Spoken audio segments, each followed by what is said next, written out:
People are being asked to avoid large crowds in an effort to prevent the spread of COVID-19.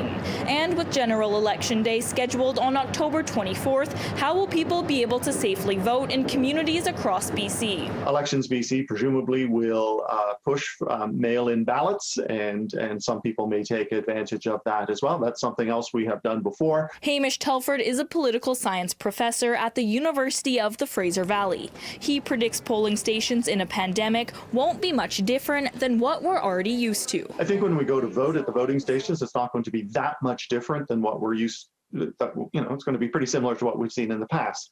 We'll go to our local school or church, but they'll have the added safety features that we've all grown accustomed to when we go shopping at the grocery store. Elections BC is working with Provincial Health Officer Dr. Bonnie Henry to ensure voting places have capacity limits, protective barriers, hand sanitizing stations, and frequent cleaning.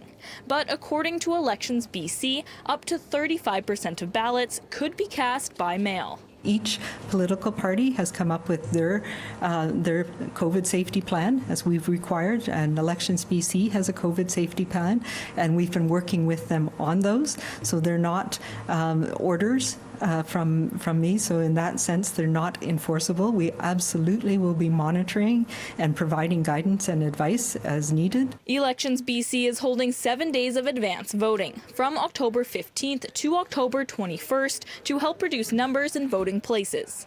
Vote by mail packages can be requested on the Elections BC website.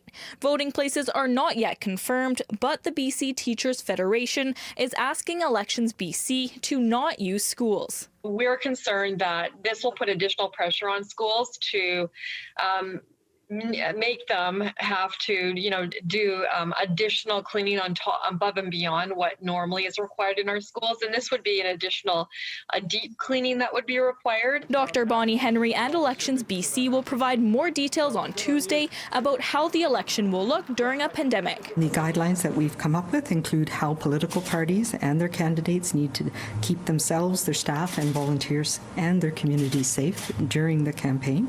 In Burnaby, Miranda Fatour, City News.